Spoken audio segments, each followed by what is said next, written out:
Hey loves, welcome back again to my channel. So I'll be teaching you my fail-proof method of making slimy ogbono soup. Yes, you do not need okra to make this soup slimy.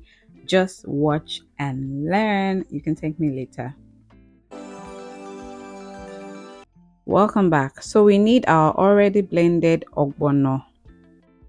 We need our Cameroon pepper. You can blend it with your ogbono or just blend it alone like that. We have some ugu leaves. You don't need too much of this. We need blended crayfish. We need seasoning powder and salt. We need some palm oil. This has already been bleached a little. We have some goat meat here and some beef. We have some smoked catfish. We have smoked Panla fish. We also have our Ogbono that has been boiled, and we have the meat stock. So let's get into the preparation now. Soak your catfish in hot water and salt solution. This removes all the worms and all the dirt from the fish.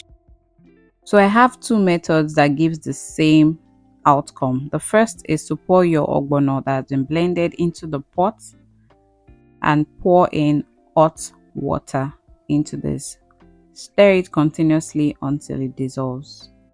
This is by far the easiest way in making ogbono that is slimy and delicious. I've tried so many different recipes, but trust me, this one is a secret. Yeah. So keep stirring it. It's going to form a paste very soon.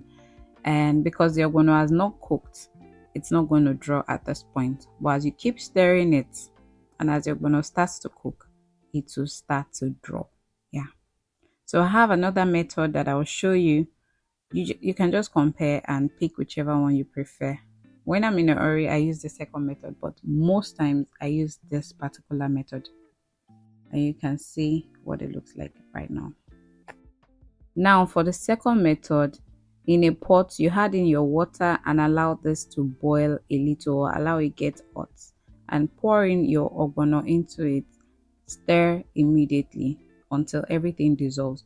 You do not need to use a turning stick. I couldn't find a spoon at that point, and I was in a hurry, and that's why I used a turning stick. Just stir and add in your water. You don't need to stir for this long before adding in your water. Just stir, and once you see that the ogbono is getting too thick, immediately dilute it with water.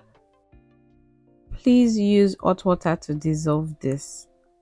This will help it dissolve faster. So keep stirring and stirring. Use a spoon. Just stir until everything dissolves. Add in your beef stock and your goat meat stock.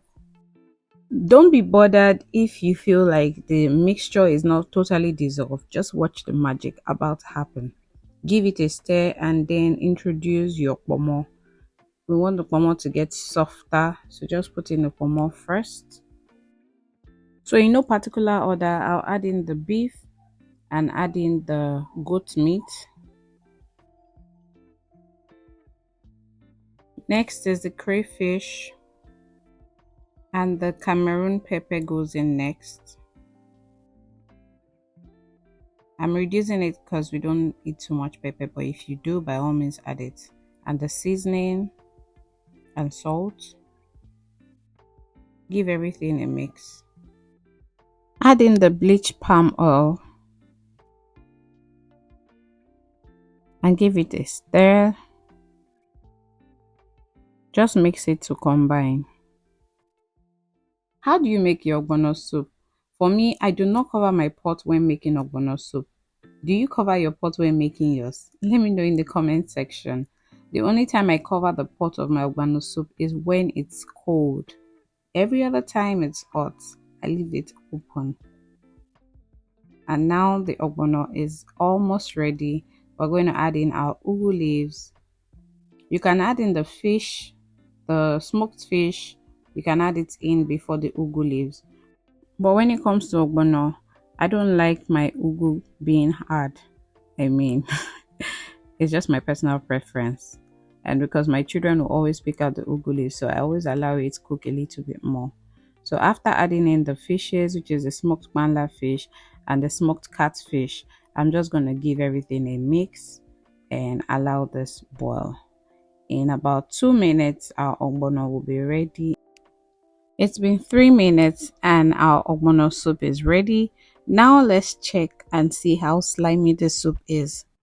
I love my ogbono soup, not too watery and not too thick. I love this consistency, but if you like it watery, go ahead and dilute it a little bit. Our delicious ogbono soup is ready, and this style of making ogbono remains my favorite. What would you be pairing this with, and would you be trying this recipe? Let me know in the comment section. Please remember to subscribe. Remember to give this video a thumbs up and drop that comment for me. I love you all. And thank you so much for watching, and I will see you in my next video. Bye guys.